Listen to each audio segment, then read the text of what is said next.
sun is shining, shining, nice and bright, bright. The birds are chirping, chirping, and I'm ready to fly. Time to get ready, ready for another day. Hey, no one can stop us. Oh, we gon' learn to play. Oh, every day we learn and play. We do our best, so we'll be great. You do your best, best, and I do mine.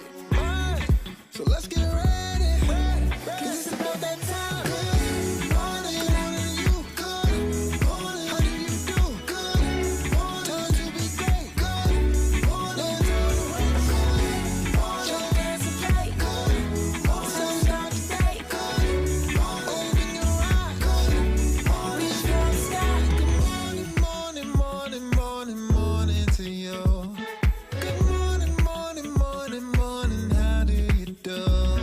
Good morning, morning, morning, morning, morning to you. Good morning, morning, morning, morning, how do you do?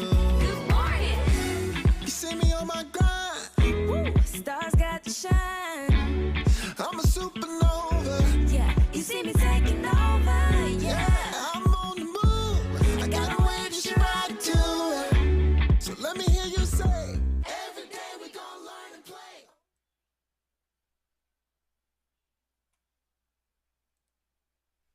You might.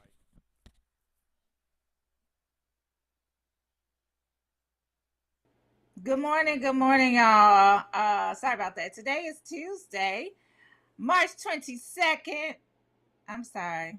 Yesterday was March 22nd. Today is Tuesday, March 23rd, and we are live with the Rolling Out AM Wake Up Call. I am your favorite host, Portia Monique.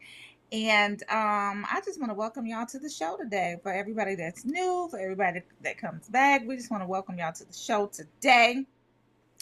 I got a glare in my glasses. So, what's going on with y'all? I'm here by myself today, and we're gonna have a good time. We got some great guests coming up. We have who we got coming up to Esau. So y'all remember Esau was supposed to come yesterday, and it was my bad that he did not come yesterday because I had the wrong date. So he is coming today. We're going to ask him to hang out for a bit. He is actually doing the brunch with Bevy Smith on Sunday. So you guys will get a chance to talk to him firsthand about the brunch. We'll get into his career as well because he has a long and storied career in media. He is a pop culture critic, and he'll be able to speak to some of his experiences, what he's done in life, how he got to where he is today. And we're definitely excited to talk to him about that. And then we have a watch company maker coming on, a founder of Benson Watch Company. His name is Marcel Benson. We'll get a chance to talk to him at 9 a.m. Of course, he's African American, so I'm eager to find out about how he started his company, what he did, what sacrifices he had to make. A lot of the times we always assume that, people just got it all together and, they just go for it in terms of going towards their goals. But a lot of times that does take sacrifices. So I want to talk to him about the sacrifices that he had to make as an African American male to get his company off the ground, and the watches are fire. So we'll have to go to his website to see some, and hopefully he has some on display for us as well. And again, his name is Marcel Benson. And then we also have an author coming up as well. She's going to be on first, and she's going to be talking to us about her book. The name of it is Tell Women. I believe that's the name of it. I'm going to ask producer TJ to put it in the chat. But Carla Luster Davis is coming up. She's going to be talking to us about her book that she has coming out, because you guys know that today is Tech Tuesday, so we're going to be talking to the watchmaker, but it's also Author Tuesdays, and so we're going to be talking to Carla as well, so that we can find out how she got her books published, what she did, what does she come up with, her ideas, all of that great stuff. So we got a great show. Stay tuned in. Y'all know right about this time we take a short little break, and when we get back, we're gonna get into some of the stories that are on the site. So we'll be back right after this. Y'all come back because we got some amazing guests. We'll be right back. Emotes say a lot, but they can't say it all. Think your guildmate is struggling? Try these dialogue options.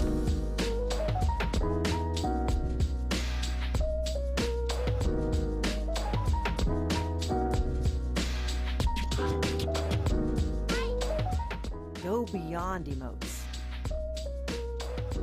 Check in with your guildmates at seizetheawkward.org.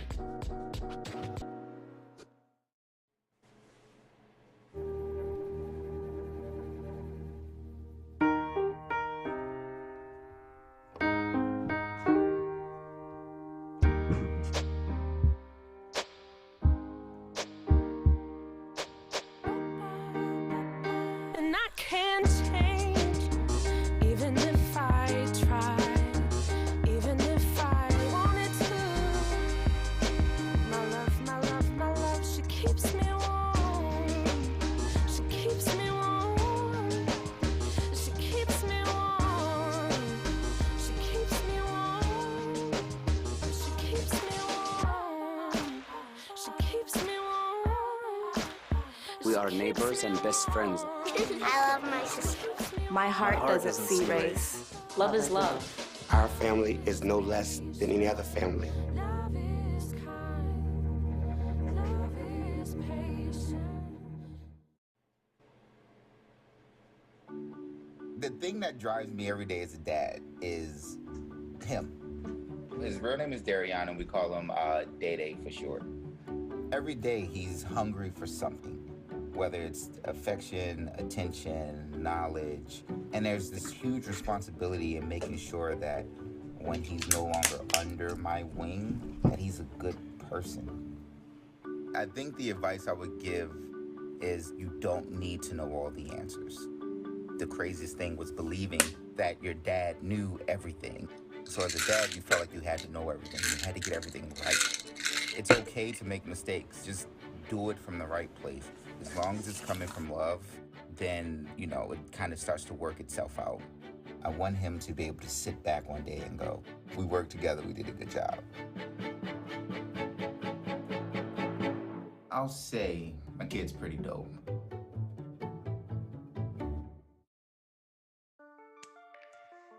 COVID-19 has hit our community real hard. We're dying from coronavirus at almost double the national rate. If we come together, we have the power to save what matters to us, our Black lives. There's power in protecting your loved ones. There's power in wearing a mask and social distancing. There's power in knowing the facts and using your voice. Let's fight COVID-19. Visit bethepowerofus.org. Today I'm going to talk to you about physics. Come on in, girls. Let's go. This is the first rocket to get humans to Mars. Really tall. I'm a rocket structural engineer, designing and building parts of the rocket. You are the generation that will be stepping foot on Mars. Do I have a group of astronauts on my hands? Yes. You can become a rocket scientist or whatever else you want to be.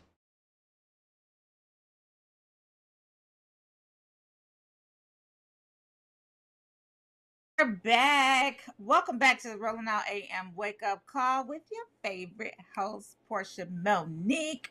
Let's get into these sisters with superpowers, y'all. So, of course, you guys know that at the end of this week, we are going to have our March Women's History Month Sisters with Superpowers Conference. It's going to take place Friday, March 26th, Saturday, March 27th. We're actually going to end with a Black Book Brunch on Sunday. And Esau Harris, the moderator, is going to come on today. We're going to talk about that. We're going to get into that. But Our conference is at the end of the month, and we got some amazing panels for y'all.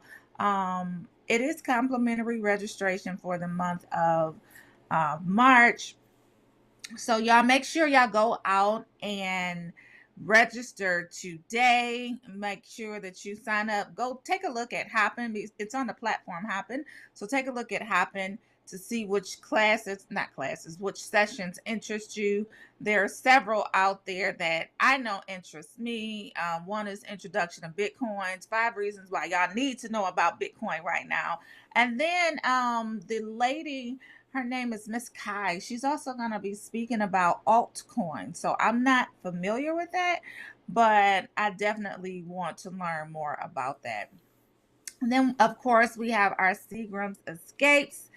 Cocktails and Conversations is going to take place with Cynthia Bailey. She's going to be a panelist along with Monique Rodriguez and Kadeen Ellis. You guys know Kadeen. Her husband's name is DeVale Ellis. They are a Instagram family. We know them. They got 3 little boys, and they're just an influential family, and they have their own shows. She's an actress. He's an actor.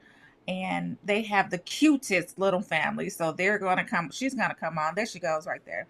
She's going to come on and talk to us about thriving in business, being a mom, and a wife, and a boss. And then Monique Rodriguez is the CEO of Mielle Organics.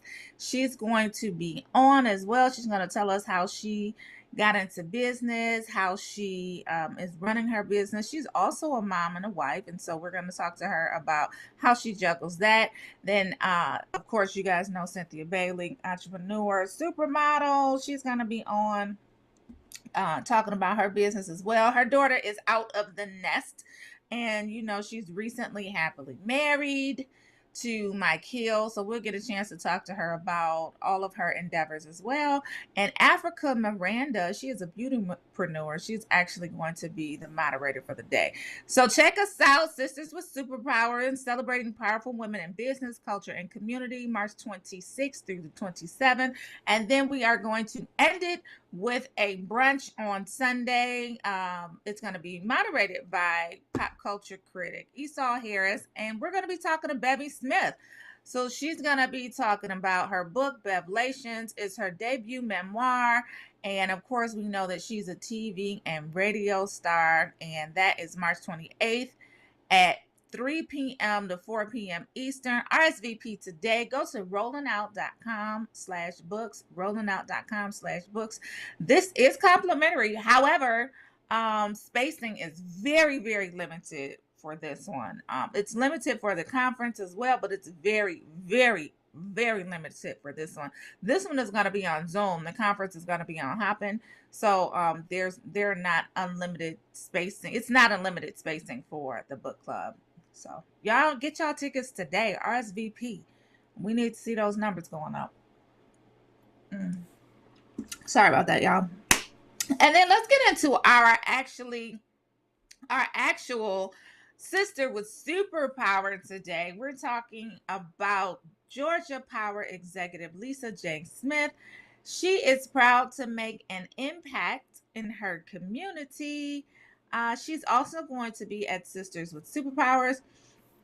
And she's been at Georgia Power since 1997, and she's held positions of increasing responsibility in distribution sales, region operations, and management with Georgia Power. Today, she is the vice president of the West region for Georgia Power, and she has directed responsibility for the company's external activities for 550,000 customers across a 72 county area. She also provides leadership and support for power delivery, customer service, sales, community, and economic development. And she hails from Meridian, Mississippi. And she has a degree in electrical engineering from Mississippi State University and an MBA from Kennesaw State University. And she considers her superpower to be courageousness and perseverance. She says, I have always sought out challenges. Most of the achievements that I've experienced in my life began with someone telling me that I could not do it.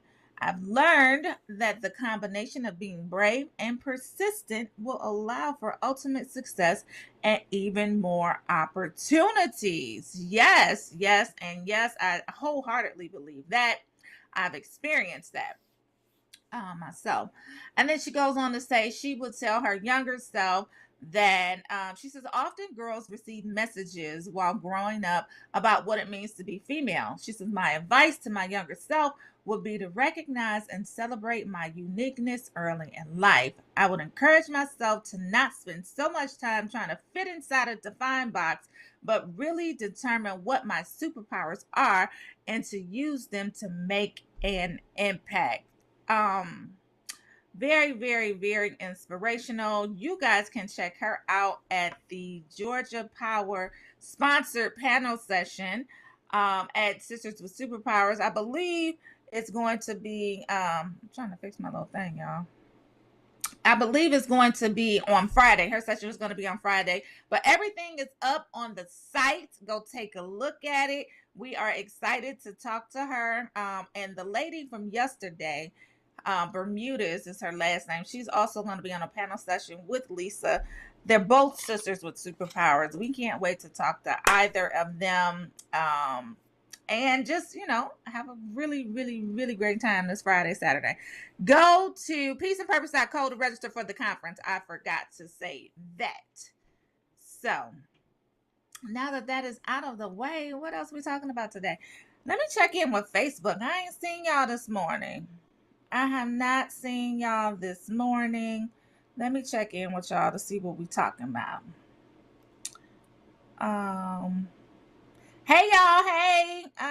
Good morning to Rue. Shirley Carter is dialing in from beautiful Philadelphia. Good morning, Shirley Carter.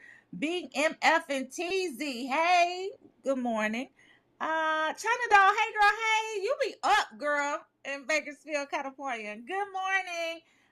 Thank you for tuning in to the Rolling Out AM Wake Up Call. She says, wellness and good blessings. Beautiful Portia Monique. May your day be blessed, friend. I received that. May your day be blessed as well. Thank you so much, China. D Shields, blessings and positive vibes your way. Everyone, good morning. Girl, did you want to get into that tea about that Derek Jackson apology tour? You called it. You say he's going on his apology tour. Girl, I didn't know I didn't know if the girl was being held hostage. Listen, I didn't know if she could speak or not. I was like, girl, you okay? I wanted to reach through the screen and shake her like, girl, you doing okay? You all right? Get out. You need to get out, because she looked like she needed to get out. I'm just saying. Anyway. Thanks, D. D says she is going to sign up for the sessions today for Sisters with Superpower. Oh, Taru said, looking good this morning again and again. Thank you, Taru. I appreciate that. Brian Bradley, good morning. Is that Brian Bradley? Where you calling in from, Brian? Where you watching from? Kathleen Colin, good morning, good morning, good morning. Good morning to y'all. Hey, girl. Hey, Jean Bracy. Jean, what they doing down there in Miami with those spring breakers? Here's my cup. Is that Sorry, I'm trying to give me some coffee. But yeah, what they doing down in Miami with those spring breakers? They off the hook. I've seen some doggone videos. They are off the hook, but it just seemed like the black kids down there now, it seemed like they're getting a different treatment than the other kids that were down there a little bit before them. That's all I'm trying to say. I don't know. Y'all tell me. Jean, you down there, so you know. Crazy people. Yes, they are crazy. But why did they try to institute a curfew for the black kids at 8 p.m., but we never heard of a curfew for the other kids? I don't know. Maybe maybe producer TJ got a clip or something. I need a full cup. Y'all, he brought me a half a cup of coffee. I need a full cup. Sorry. But yes. So, Jean, let me know what they're talking about in Miami, because I saw some clips on social media that almost took me out. I'm hoping that producer TJ can pull them up right quick. But they down there wilding out. And it's probably a combination of the kids just wanting to get out, just wanting to have fun, and they all just kind of met up at the same time. It's a lot of them down there. It looked like it might be a super spreader event. And hopefully, I'm on camera. Thank you. Hopefully, there nothing that goes horribly wrong, and those kids can go back to wherever they came from safely, and not cause a ruckus anymore, and or not get arrested, and or not get tased. I saw people down there trying to run off on a tab. I saw the waiters chasing after them and tackling them to the ground. And then it was in the middle of a twerk fest. I was just like, y'all doing too much. Chill out. Chill out. So I don't know if producer TJ got it up yet. Not just spring breakers, all kind of folks catching fever and acting out. It's been a year though, Kathleen. I'm not trying to justify anything. Yes, I do understand everybody is going crazy. Y'all know I got my first shot. So I'm trying to go get my second shot, but a lot of people are using that as a license to go out and, go out without a mask and, not continue to social distance. So it's a lot going on. And I think people are feeling safer now that they are getting their shots. So we'll see. Producer TJ, we got that story up or no? Because if not, we'll move on. So Jean said, she said, because they are not college kids and they are destroying property. They not college kids? I thought they was all spring breakers. I thought they were all spring breakers. Nonetheless, y'all. While he's looking for that, maybe he can pull up the apology video with Derek Jackson. Did y'all see? D, I need you to chime in. Girl, I need you to chime in. What in the hell? Y'all, he started his apology tour yesterday and I could not stomach it. He was on basically the gist of his apology. And if you guys don't know who I'm talking about, Derek Jackson, he is the self-proclaimed relationship expert that he does all of these viral videos talking to women about how men cheat and the scenarios that they get themselves in. He's always in his car. I didn't notice that he was always in his car, but a couple of people pointed out the reason why he was always in his car was probably because he couldn't lie with a straight face to his wife in the house. I don't know. I didn't say that. That ain't nothing that I said. It did make me chuckle a little bit. But so he's the self-proclaimed relationship expert that supposedly teaches women how to avoid men cheating and or trap their men in cheating and or call men out when whatever. He got caught cheating. And he went on to say that he did not cheat on his wife. He said he stepped out on a relationship. He never had sex with a woman. This is everybody's excuse, right? They were on break. Him and his wife had decided to get a divorce. She left the house. And so that meant that he could bring somebody else to the house. The girl, the mistress, only got pictures of his feet and pictures of his back when he was turned. So it wasn't that big a deal. He was just doing, he wasn't proud of what he was doing. He was just, it just so happened that it coincided with the break from his wife. Y'all, I don't understand how he can look a camera in the eye. Because it's almost the same as looking people in the eye and being like, I did it, I cheated, but it was when we was on break, but I didn't have sex. Like, if you're gonna tell the whole story, tell the whole story. And the wife, I felt so sorry for her, y'all. I wanted to reach in, shake her, nudge her, and ask sis if she was okay. Sis, Are you okay? Is he making you do this? Do you need to get out? Because that's exactly how she looked. And then why he let her go on live looking like, the homely homemaker. She's pretty, okay. And so of course it's not always about looks and whatnot, but in my opinion, she's pretty.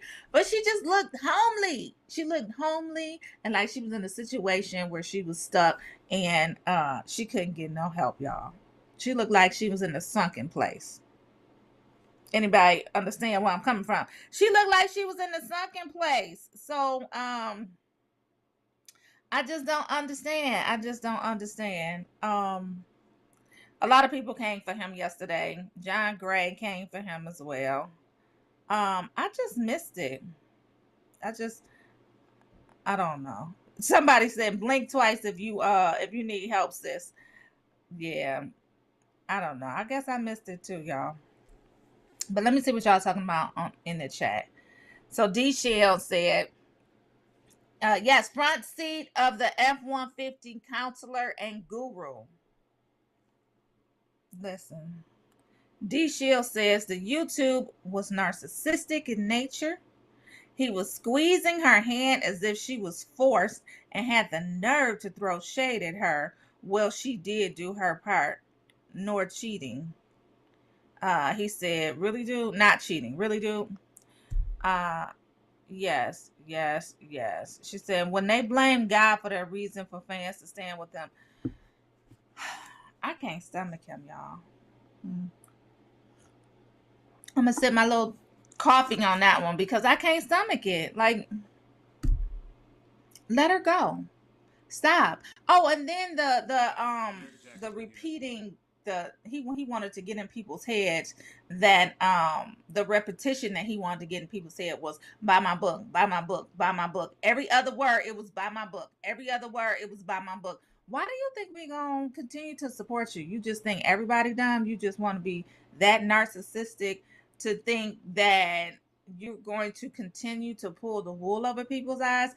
I personally believe that people are still following you because they want to hear this apology tour. Aside from that, I don't know why people would continue to follow you because you're just a fraud and you holding that girl hostage. And you need to let her go.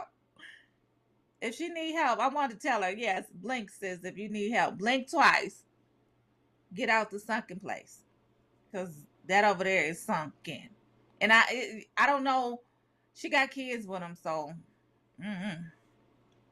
Anyway, yeah, he was crazy. Moving on to Jean. Jean said, we're going back to yeah, she said, I didn't see the interview. He is sick, though. Where your mama at? Where your inner circle at? Where your friends at? Like, they just all think that you famous or something, and you got a squad of yes people around you? I don't know. Anyway, going back to spring break, Jean said that they were shooting guns in the air. She said that was a breaking point for me. And sitting on the hood of...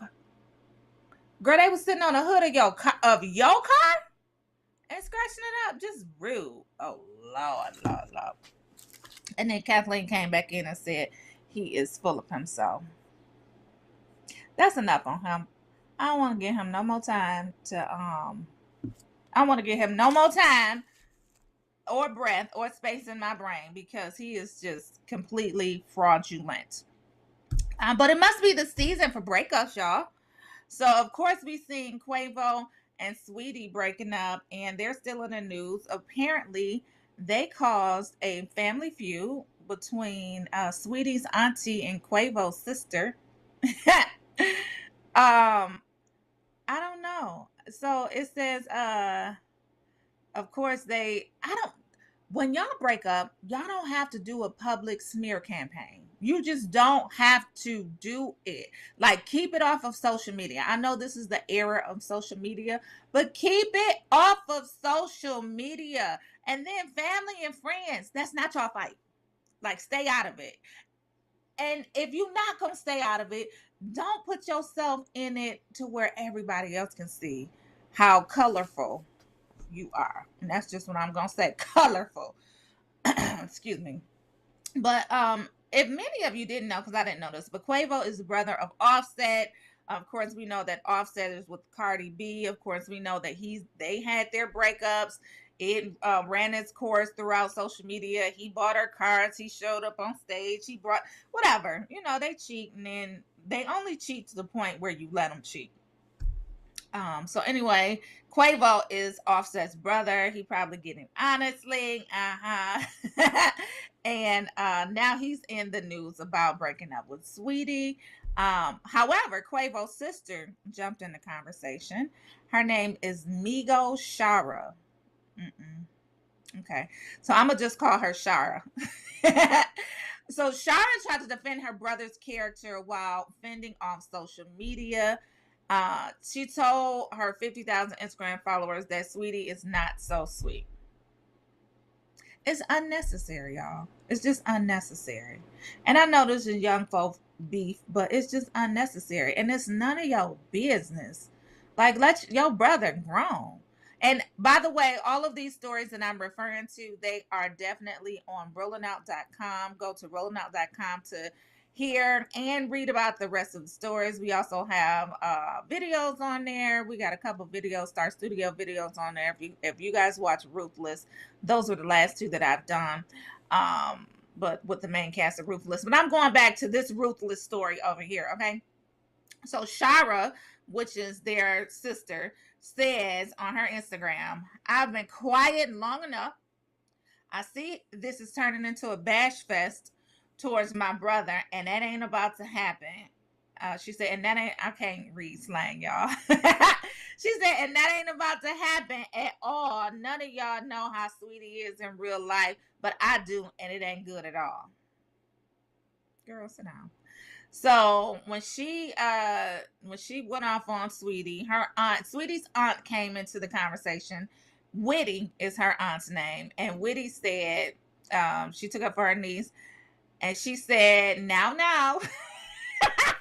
real auntie-ish. She said, now, do we need Whitty? What's up with everybody talking in third person? But she was like, do we need Whitty to start airing this MF out? I'm not going to be half as nice as old Shara. She said, I'm not going to be half as nice as old Shara. But what she not going to do is speak ill of my niece. I'm trying to get into character, y'all. She said, what she not going to do is speak ill of my niece. I get very disrespectful about mine since we sticking our nose in other people's business. First they love you, then they hate you. And then she put the little emoji with the eyes rolling up. Y'all. Teru, do not come for me in the comments. I don't report with judgment. Don't be doing that. Anyway. So she came into the conversation and she said, basically, don't be coming for mine. Then she said, talking about, this is Whitty still. She said, talking about she been quiet long enough.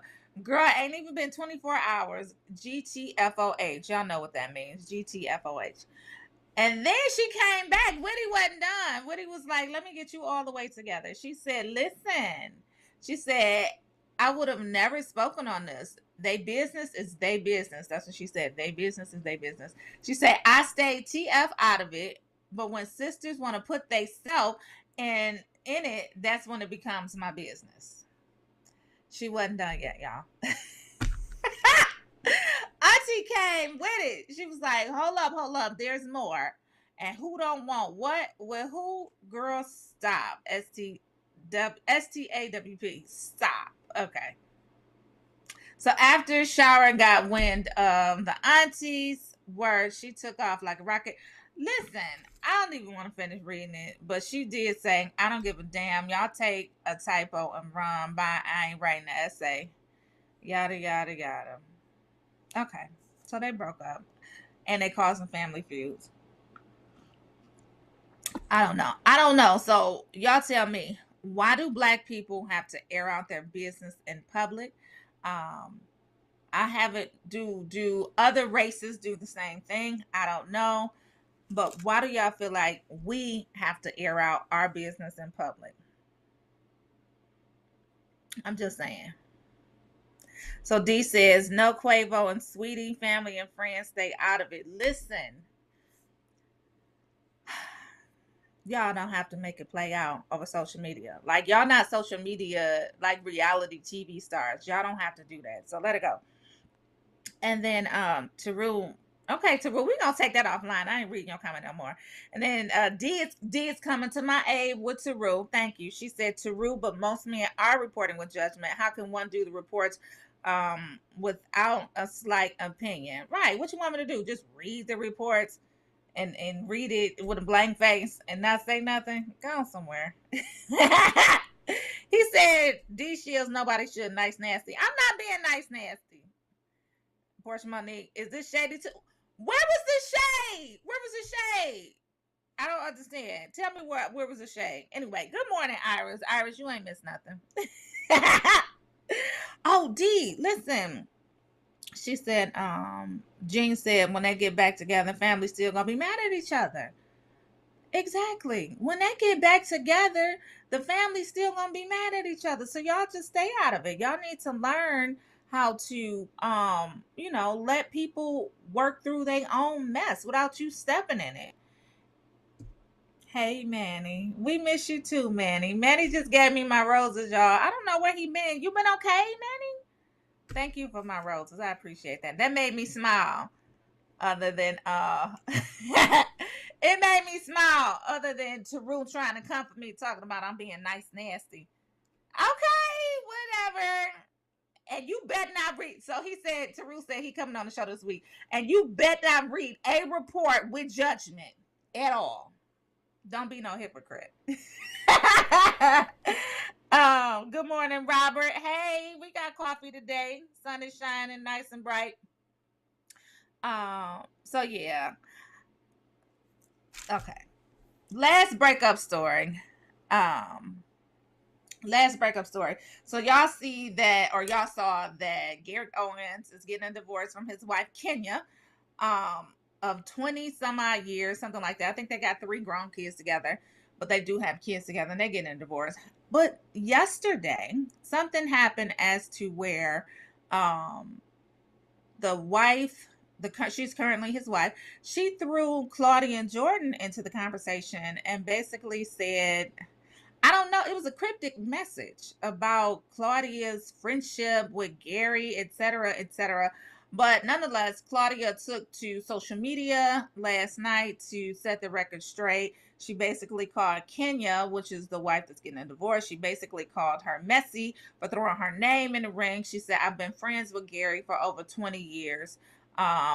We've never had any beef. You and I never had any beef. It was just messy that you threw my name into it. She said, I don't know if you're referring to one of my friends that is the cause of the breakup between you and Gary, but she definitely said it couldn't have been none of my friends. If it is any of my friends, I don't know about it. And, sometimes things happen, relationships end, things happen the way that they do. She said, but Gary has been my friend for 20 years. We have never been together. We have never even insinuated that we wanted to be together. None of my friends are checking for him. None of my friends were the reasons why y'all broke up. It is what it is. Leave my name out your mouth. I didn't do anything to the effect of causing your marriage to fail. She said, look inward, because it wasn't me. So I feel her on that. And I don't know, the message that she wrote, the message that Kenya wrote on her social media was basically for those people who already understand, because I had to read it 3 times and I still didn't understand. I'm like, what is she saying? So are you saying that you're Claudia Jordan's friend, or you're saying that you're not Claudia Jordan's friend? I don't understand. But Claudia Jordan definitely took to social media to express her concerns about it, to let people know that she don't even hang out with shady and or shiesty people. The people that she does hang out with are all married, and they go on group trips together and they have fun together, and she doesn't understand why her name was thrown into the conversation. I didn't understand it either. So we'll see. Hey, Marcus. Yeah, that was messy. That was messy for Kenya to throw her name in there, Jean. No one report. Oh, Manny said he hasn't been okay, y'all. We got to send Manny some prayers. He said it's been rough lately. Let's send him some prayers and some good vibes. Prayers and good vibes. Marcus checking in. Huh? Marcus, you got to go to court? What's going on? He said, I'm checking in before I go to court. I hope you okay. We sending Marcus and Manny some good vibes today, y'all. Marcus and Manny, good vibes, good vibes. It's 8:44 on the Rolling Out AM Wake Up Call. We got enough of the messiness, the breakup, apology tour, all of that that's going on this morning. Let's talk about some good stuff. So it is Author Tuesday. We have Carla Davis Luster coming up. She is a Chicago native, and she wrote the book The Woman Tales. It's her debut novel, and it explores the world of love between people of color, which, of course, the author is a love like that is none other. Good morning, Carla Davis Luster. Welcome to the Rolling Out AM Wake Up Call. Good morning. Good morning. Thank you for having me. I'm so excited. Absolutely. We're excited to talk to you today. Talk about something of substance other than people's breakups. Airing out throughout social media, right? So let's get into you. Please introduce yourself to our family. We have Facebook checking in. We got Twitter as well as YouTube. Introduce yourself to our family. Let them know who you are. Obviously, you're from Chicago. And then we'll get right into your interview and we'll talk about your book, The Woman Tales. Thank you. Thank you for the opportunity. My name is Carla Davis Luster. As she mentioned, I am a Chicago native. Here in Chicago, I am an entrepreneur. I own a UPS store. I wear several hats. I own a UPS store. I have a clothing line called the KKZT Collection. And I also kind of handle a think tank. It's called Building a Circle of Friends. It's a networking organization where we get together several times a year for different entrepreneurs and professionals to interchange information, talk about different resources, and just try to help each other move forward in whatever business that we're doing. I love it. So before we get into this book, let's talk about your journey as an entrepreneur. CEO and founder of EKK Ventures. What is that? How did you get into it? Where can we find products? All of that great stuff. Thank you so much. EKK Ventures is just the name of my company, and up under that umbrella is the UPS store. I founded the EKK Ventures LLC back in 2012. There is where I, stepped into my first opportunity to become an entrepreneur as a UPS franchisee. I had the opportunity to open up a store from ground zero, not, like take one over, but I opened it from ground zero. I trained the staff and just worked it from there. It's located in the South Loop of Chicago. And EKK Ventures also, we manage the Building a Circle of Friends, the networking organization that I just mentioned earlier. Yes. And of course, you know that I'm an author. Absolutely. Yes. And you also are the founder of additional businesses such as Carla's Closet and Consignment Shop. You're a designer, stylist, and partner as well. And you sell clothes. Tell us about the KKZT Collection and your online closet. Yes. The KKZT Collection is a line that I just started back in 2020 during COVID. This is a line that I'm like in collaboration with my children, Aaron Davis, Keaton Davis, and it's an urban type line. We offer hats, overalls, kind of graffitied overalls, sweatshirts, t-shirts. So it's fun. We're expanding. We're trying to do something more with it. You can actually view it on my website, which is the Retail and Consignment Shop. It's www.shopcarlascloset.com. Okay, enough about the entrepreneurship. You're definitely on your grind. You got your UPS store, you got your online closet, you got clothing lines with your kids. where do you manage to be an author? Tell us about your journey into becoming an author and how you got into this is your debut novel, right? The Woman Yes, it Tales. is. It is. Okay, so Yes. yeah, so tell us about your journey into becoming an author. Becoming an author. Well, I didn't, like grow up with the, likes of wanting to be a writer. This came about, I've worked in corporate for over 20, 30 years, and I was placed in a newly developing department and given the project to develop an operations training manual. Through that, I had to work with publishers, editors, and I had to create the content from scratch. With that, I found that I did like to write. I said, you know what, I kind of like doing this. This is something fun. I've never thought about doing it, but, I've had a good time putting together this training manual. One day Mm-hmm. I put it on my bucket list that I'm going to either write a novel about my life or on a subject that everyone can relate to. And from there, I started to think about it, and I chose relationships because, everyone has a relationship and it's something that everyone can relate to. So I thought it was a good Yeah. topic. Okay. The Woman Tales. What is it about? So you fell into wanting to write about relationships. So we know it's about relationships, but tell us about the book. Okay. Well, it's kind of a topic that, some people, is that taboo or is it not? Is it is, whatever. It's about a couple that go through life struggles. They go through their problems and they decide to bring other people into the relationship, meaning that they both stepped out. The husband cheated on the wife cheats back on the husband. It's really juicy. And so the husband has a mistress, and so she's upset. So she brings a male mistress, which is called a paramour, French term for male mistress, into the relationship.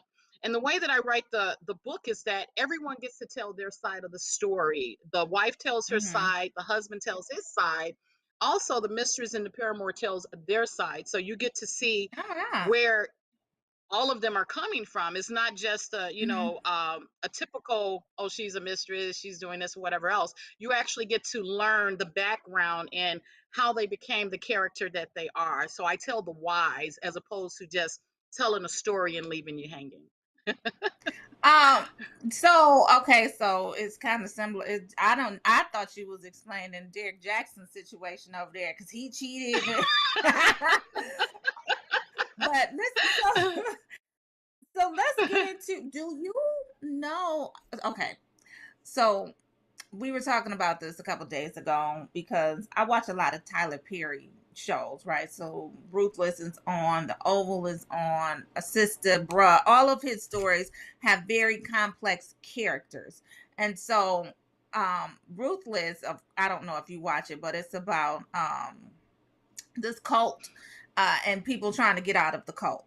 However, the characters are, I don't know if he based this off of real life or whatnot, but I don't know how he does his character development.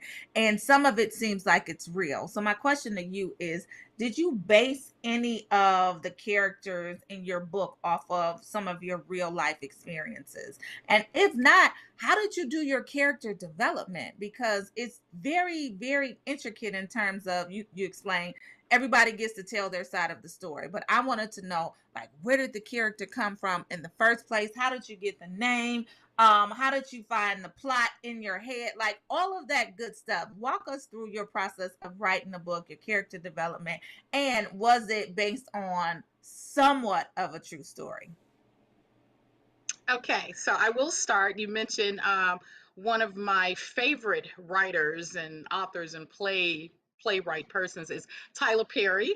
I have three: Mhm. Tyler Perry, Zane, and Terry McMillan. And my book, I Okay. try to do a mixture of each one of those people, of how they write and what they do. I will tell you that my book is definitely fiction. However, I did Mhm. pull from real life scenarios and situations and relationships because I interviewed couples that I know. I Okay. interviewed several that I was not very familiar with. And there is a tad bit of my life in there as well. So I'll keep it a secret which part it is mine. However, the book does not name names. So you would never, I didn't give it the characters' names. And the way I wrote it, it's like they're telling a story, but I never, give them a name. So it's like, okay, so and you never really notice that they don't have names while you're reading. I've had the editors and everyone's like, you know what, I never even paid attention that the characters didn't have names. I said, no, I protected the innocent, so, or guilty. Right. But character development was very easy. And, just from knowing real life situations, circumstances, it was very easy. Just, pulling from friends relationships, family relationships, and couples in general. So I want to write a book, and of course, well, similar to yours, I want to write a book about relationships, and I have it written down. I just haven't executed, right? But how do you go about in your case, and it may have been more simple because you didn't give your characters names, but how do you develop your characters, number one, without the names, but number two, without giving away who they are, like which one of your friends they are? Because I would always think that my girlfriends would be like, I know you wrote that about me. I know that was my situation. Like, so how did you get around that? Who said that I did? It's like, okay. So let me say this. I have friends, I have family members, friends. They're like, is that about me? I'm like, well, your name is not in it. I said, do you think it's about you? If you think it's about you, it is about you. I said, so it's about a lot of people. That's why I wrote on a topic that everyone could relate to. And then when you see it, I tried to write it that way where you could possibly see yourself, However, the flip side is that in the book, I do write several chapters on accountability and responsibility. And my whole point is that whatever happens in a relationship or a situation, everyone comes to the party bringing something. Everyone contributes to the outcome of what happens. Meaning that take responsibility for what you did in the relationship. For instance, just say the couple. The husband, if you guys started off, you like every time he saw you, you were all made up, dressed up, you're cooking a 7-course meal and, you're just doing things to really appease this guy. And he's coming with flowers and the woo-woo-woos and the sweethearts. And then after a period of time, both of you back up from that and you're not doing what you did in the beginning. So, and then this one is complaining that you're not doing this and you're complaining that you're not doing this. However, you have to step back and look at what is it that I was doing that I'm not doing? And how is it that I'm contributing to or taking from the relationship? What is my part in that? So I try to hold everybody accountable. So everyone is a victim. Everyone is, the villain. So it's like no one gets away with anything in this novel. So it definitely sounds juicy. Tell everybody where they can find the book. I like to listen to my book. So is there an Audible type of app or something that I can listen to and find the book as well? Thank you for giving me the opportunity. You can actually grab the book at www.thewomantells.com on my website. I do invite everybody to go there.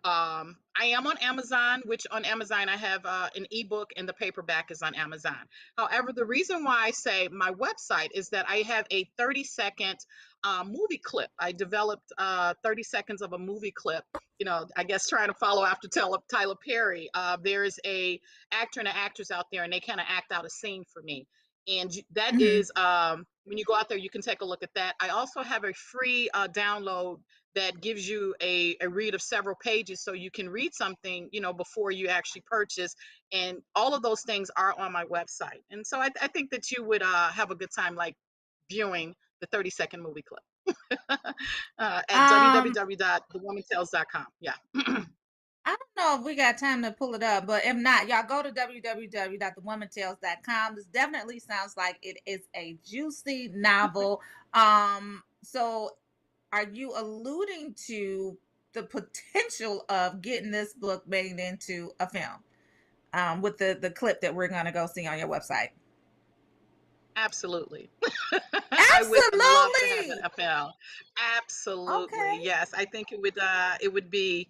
I think it would be a great movie. It really would. Once you read the book, you can, give me some feedback or whatever. But I think it would definitely be a movie that, people, you see all of the relationship movies. Why Did I Get Married? Medea, Medea's Family Reunion, and all the things that Tyler Perry wrote. The Zane movies, Waiting to Excel. I think this would really fall into one of those categories where people would enjoy it. It would be very entertaining. Absolutely. We're definitely looking forward to it. Before we get out of here, I want to go to Facebook because they are checking in for you. So Jean Bracy said, "Oh, the side chick gets to tell her story too. Wow." And D Shield say, "I love it. Fiction with a touch of a reality book." Jean said, Jean said, "People will always think it's about them," in reference to the character development and all of your friends. Yeah, so they're checking in for it. Go to www.thewomantales.com. We're gonna view your video, we're gonna purchase your book, and we're gonna have you back because we putting all the good vibes in the atmosphere in the atmosphere so that this can be turned into a film. So we'll be talking to you soon, I'm sure. Thank you. Thank you. Thank you Thank so you much. so much. We definitely appreciate it. I had fun with you this morning. I'm going to your website. I'm going to take a look at it. And had you not told me that you're okay, that's fine. We can go. Producer TJ cutting us off. But had you not told me that your characters didn't have names, I wonder if I would have noticed it. But anyway, I'm excited to read your book. It sounds really, really juicy, and can't wait to see it turned into a film. So thank you so much for stopping by the Rolling Out AM Wake Up Call. We appreciate you, Carla. Thank you for having me, for the opportunity. Thank you. Absolutely. Take care. Bye-bye. Bye-bye. That was fun, y'all. She's gonna have her book made into a film. We're going to speak that into existence. I'm going to get her book because I want to read about it. Sometimes you be wanting to get into somebody else's life. I gotta find out how to listen to it though, because I like to listen to my books. But nonetheless, it's 9 o'clock on the Rolling Out AM Wake Up Call. We have another guest. Let's bring him on. Marcel Benson. He is the founder of Benson Watch Company. And he is on today. Marcel, good morning. Welcome to the Rolling Out AM Wake Up Call. How you feeling today? Good morning. How are you? I'm feeling good. It's actually 6 a.m. wake up on the West Coast, so I'm waking up. Where you at? What part of the West Coast you at? I'm in Los Angeles. You're in LA. Okay, wonderful, wonderful. The weather is nice out there. I'm sure Yeah, it is. it's been beautiful this past few weeks. What about COVID? Is COVID still running rampant over there? You know they actually recently they've opened things back up, like indoor dining is back. You're starting to see a lot more people outside, so it seems like there's some sort of recovery process that's taking place. So I don't know the exact numbers, but I think it's doing a little better than before. Did you get your shot yet? Did you get a vaccine yet? Nah, I haven't gotten my vaccine, but I've been tested for COVID like at least 20 times. So and Lord. they've all been negative. So at some point, yeah. Okay, Yeah. well, we're not here to talk about LA, the good weather, and COVID. We are here to talk about the Benson Watch Company. The New York Times named you the top Black-owned watch brand in the United States. And your brand the worth ranges from 200 million to 1 billion. Let's talk about that. Well, Go ahead. Well, just a quick correction. So our worth, like our particular watch company, is not worth 200 to 100. I mean, 200 to 1 billion. I think that was grabbed from an article where we were discussing the disparity within the watch community as it pertains to Black-owned watch companies and our counterparts. So there are a ton of our counterparts who have valuations of 200 to 1 billion, and myself and and another gentleman who have the top owned Black watch brands are only like around $1 million. So Okay. that's, so I was just kind of speaking to like the importance of us coming together to raise capital to help scale to that, to that level. That's typically why like Black companies don't, go as far as they can, is because they never get the infrastructure down. They never get the right, the right amount of money needed in the beginning, to take it to where it needs to go. Okay, so let's just talk about your beginnings, right? So you're the founder of the watch company. You attended Morehouse HBCU in the house. You're a Yes. former consultant of a top tier public accounting and advisory firm, and you resigned in corporate America. Let's start there. Why did you resign? And how did you go into the direction of starting a watch company? Because it's not something that people just, turn a light on and say, I'm going to develop a watch company. So Right. tell us about your Right. journey. Yeah, so it's been quite a journey, right? So I went down to Morehouse. It was crazy because at first I wanted to be like an English teacher, because like right around that time, I had just gotten into books and I was just obsessed with books, and I was just like, you know what, I'm a free our people by like figuring out a way to become a teacher and just like showing them that there's like people like me and stuff like that, right? And after being down there for a while and just kind of like having conversations with some of the the guys that went to school with me, I realized like, wow, and this is no disrespect at all, but I was just like, I don't know if that is the path that I want to go financially. So I actually switched my major over to business, and of course, like a lot of the people in the business school at Morehouse were going to like work on Wall Street. They were going into consulting, like these high paying jobs, like right out of college. And I saw that and I was like, that's what I want right there. Like I want to, especially since I struggled through school, like I, like worked to pay through school, had financial aid, all that stuff. Like I just didn't have it. So I was like, yeah, I need to go get me a job ASAP that can, that can pay and take care of some of this stuff. So I wound up, going there, getting a degree in business and then going into consulting. And good life, good paying job, like long hours. But then like somewhere along the line I realized like this wasn't it either. Like I thought the money was it, like the money would do it. But I realized that I was feeling this way because I wasn't fulfilled in my job. Like I didn't feel value. I didn't feel like I was doing something that I wanted to do. I didn't feel like I owned my time. So I was like, Yeah. I started this to kind of like, like talk to friends and family, started to like re-examine like, some of the decisions that I had made. And I realized that, the reason that I was feeling so unfulfilled is because I wasn't, like I said, free or spending my time, doing what I love to do. So I just started thinking back to things that I was passionate about. And, watches are always something that have always been around. Like I collected watches since I was a kid. Like I got my first piece when I was like 7. And from there, I just started collecting. So I was just like, I'll go ahead and, try to pursue my passion. I didn't know exactly like how things would turn out, but I was like, at least this is something that I know that I would do for free. So let's try to make some money out of it.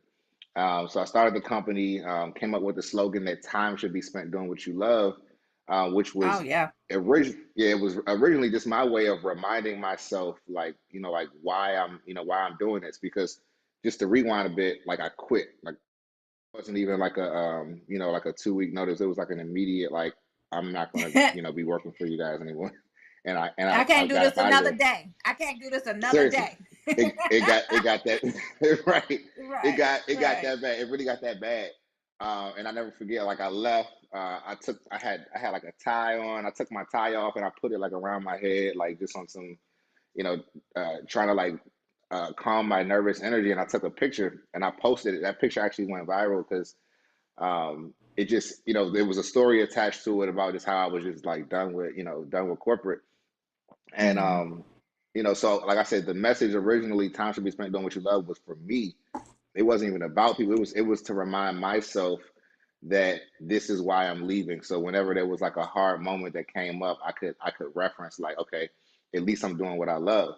And then I realized, like, after sharing my, my thoughts and my business with people, like it really resonated with everyone else. Like everybody else was Mm-hmm. just like, oh yeah, I kind of feel the same way. Like I don't know what I'm doing. Like, and then when people started to see the progression, of the company and the further away I was, getting from corporate, and the more I was changing, it really started to become more appealing. Like, wow, this guy's really on to something. Like he really just quit his job and is now like encouraging people to do something similar. Not necessarily quit your job, but time doesn't, you don't get any of that back. So it's like you should be spending it doing what you love to do. Like whether you're making money for that or not, like you cannot Yeah. get those hours back. So that's the message that we put into the world. I get emails and text messages all the time about people, just saying how much, interacting with the company has inspired them to do things. And there's people who, started their own business and seen their own success. Like there's people who are, just getting more into their hobbies. There's some people who've turned their hobbies into Yeah. a business. So it's just a beautiful Yeah. movement,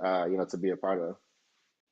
Yeah, this is a good time to do that as well. With Mm, the pandemic, people are slowing definitely, down and all of that. So, absolutely. that's definitely a great thing that you're inspiring people. Let's talk about the process of developing your business, right? So, change happens when you just fed up, right? So you like enough is Yeah. enough. I'm good on y'all. Y'all don't get 2 weeks. Bye bye. But how did you say okay? So I'm sure as an entrepreneur, you had a flood of ideas in your head. How did you narrow it down to watches? And then let's talk about the process of building that company. And a lot of people talk about the successes, but what were some of the challenges as well that you had to go through and overcome and kept pushing? Mm, So let's that's let's talk that's a about how you landed on that idea first, and then the challenges after that. yeah, that's a wonderful question. Especially about the challenges part, because yeah, we on social it's always like a highlight reel, and then you have people that start companies and they're like they get this surprise when like there's a bunch of crazy stuff that comes with it. So it's definitely not easy. But just to go back, the idea came. The idea actually came like a couple of years before, like I actually moved forward with it. But I just didn't know exactly what I was going to do with it. But I did make up my mind that I did, like want to start this company um, because it was, like I said, it was something that I was passionate about for, since I was a kid. Hmm. Okay. Actually starting the company, like it just took, like you said, being fed up with corporate and just also like just wanting to create a place where I felt like I belong, right? So I'm in corporate. We I was in consulting, right? So we never worked in the office. We always like went on site to our client. So Hmm. I'm in client sites on teams with like six white males, me being the only minority and black male. Yep. And literally I remember going to happy hours and like lunch and being like, yo, I don't even know I don't even care what y'all talk like I don't even care what y'all talking about right now. Like, and it got to a point Yes. where I was so tired of like faking like I cared about something. Yeah. I was just like, I want to create an environment where I can hire a team that's similar to me. Like we could talk about stuff that we actually care about, that we actually do, people that were brought up in similar situations, and we can all grow together. Right. I was like, I want that so Hmm. bad for myself. So that was really one of the things that nudged me to do so. And like I said, it didn't work out perfectly in the beginning. Like, there are a lot of hurdles. Like, first of all, I didn't have a ridiculous amount of money saved up. Right after that, like a relationship that that I thought was going to be like the one, wind up Hmm. like immediately, going left. And we won't blame it on the fact that I left my job, but That's what I was it gonna did ask. have Like, it wasn't it did because it you left your it job, was it? it did But it it did was kind of kind of happen coincidental. around the same time, Not around the coincidental. same, Uh-huh. you know, around the same time. Uh-huh. So, Yeah, yeah. so that happened. And then, luckily I had some pretty good friends and I was already making friends with, people in the entrepreneurship community. So immediately I applied for this program, and I'll give the name of the program. It's actually called Developing High Performing Minority Owned Businesses. It was a program that was given at the Tuck School of Business at Dartmouth. And it was there where I connected with a lot of like, like-minded individuals and met some people who really like changed the trajectory of my, my career by introducing Mm-hmm. me to certain parties. One of them even led to us getting, our products at Macy's. Um, but Okay.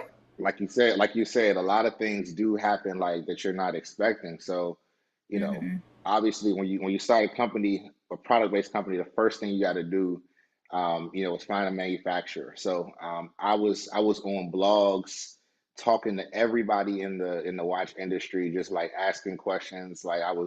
It was apparent that I was, hungry to figure out how I would locate this manufacturer. This is before it was like, I mean, Google obviously was around. Like, I'm not old, but it wasn't. It wasn't as No. easy to just. It wasn't Mhm. as easy to just go get a manufacturer. Then you know what I mean. Like there still was a Yeah. little bit of digging that you had to do. So Mm-hmm. fortunately, I came across this Australian guy who already had a company, and he was just more than forthcoming with all the information. He was just like, "Look, this is my manufacturer here. Contact this guy." And I was just like, wow, thanks. I was so used to like having to figure it out. So he was just like, here, now give him a call. So I got the manufacturer that way. Um, and funny thing Wow. is like, I was so stuck in the fact that things couldn't be easy that I, Mm. I decided that I decided that I wouldn't go Mm. with that manufacturer because I was like, there's no way that I can find a manufacturer that easy. So I went Self-sabotage. Oh Lord. self-sabotage, exactly.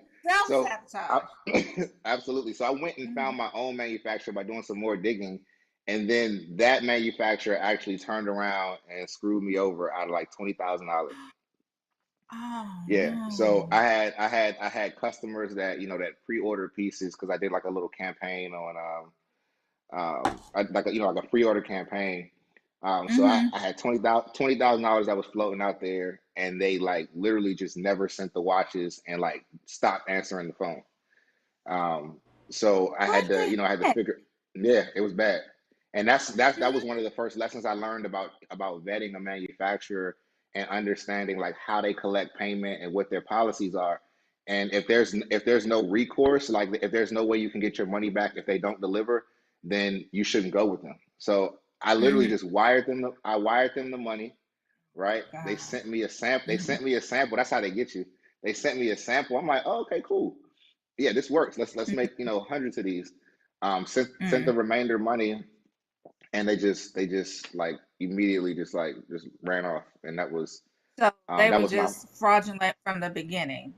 exactly. And So okay. yeah, So so did that you was end that up was one of going my back with first the lessons. first the Exact. Australian That's what I was gonna say. manufacturer? Yeah, the guy. So I actually in my like in my self sabotage, I took myself down that unnecessary path, and then I wind up going back with the manufacturer that he suggested, who worked for years. Like we're just now changing, like in our third year or fourth year, to a new manufacturer, which I'll discuss at another time. But yeah, they Yeah. they were they were they were great for years, and I could have been working with them the entire time. Dang. So we don't have to come back to the story because it's very fascinating. I want to know about all of that, right? So a failed relationship, she was like, it didn't necessarily have to do with you losing your job, but I'm gone anyway. And Right. then and then you feeling as if it shouldn't have been that easy for you and it had to be Mhm, something else. And so you went down, mhm, like you said, an unnecessary route and met with this unsavory manufacturer that took your money, and now you ended up mhm, back at square one where you were to begin mhm. with, and that was the route that you should have gone down in the first place. Right. We're gonna have to cut on that Mhm. story, and we're gonna have to come back and get part two of Okay. your story because Okay. um here's the watch right here, y'all. Oh my god, that is sweet. How did yeah? Thank So you. we want to know about the design process. We want to Mhm, know about like all of it. Where did you get this design from? Because I mean that mhm, watch right there rivals any mhm, really mhm. nice quality made watch. Just from looking at it, Yeah. you could tell it's very Yeah. very quality made. So we want to know about Thank you. all of that. Yes, Kathleen Collins is checking in from Facebook. She says, so inspirational. Show us the goods. Taru said that he's been working with you for years. D Shield said starting a Taru. company is not easy. You said it. She's in the Denver startup struggle. Marcel, Jean said, this makes my heart smile because I spent my life working a job I hated. So very inspirational. We're gonna have to come back though, because we don't have a Yes. lot of time today. So hopefully we might be able to come back this week and talk to you so that we can Yeah. finish your story. I hate to cut it right here because I know people logged in, they want to know what happened, but just like give us a cliff notes, like skip to the end, tell us where we can find your watches right now, and then we'll come back to hear the rest of your stories, how you overcame challenges, how you recouped. I don't know if you recouped your money at all. Did you? Yeah. From the Yeah. No, manufacturer? we were definitely able to recoup, but yeah, I think that There would you be a go. lot of fun getting into like the story, because Yes. there's a lot of twists and Yes. turns that I think would definitely like help some people that are dealing with that right now. But you know, if Mhm. you want to check out the products, you can go to bensonwatch.com. With bensonwatch.com, that's BENSON watch.com. Also, we are in the middle of a fundraise, right? We're raising our first round of capital on Republic. So if you go to our website, there's a tab on the side. If you click on the home button, that says "Become an Investor." So if you you see the video, you see the prospectus, you believe in the story enough, definitely get one of the products. Definitely become an investor, and join this movement with us to inspire people to spend time doing what they love. Give us the website one more time so that people will know where to It's go.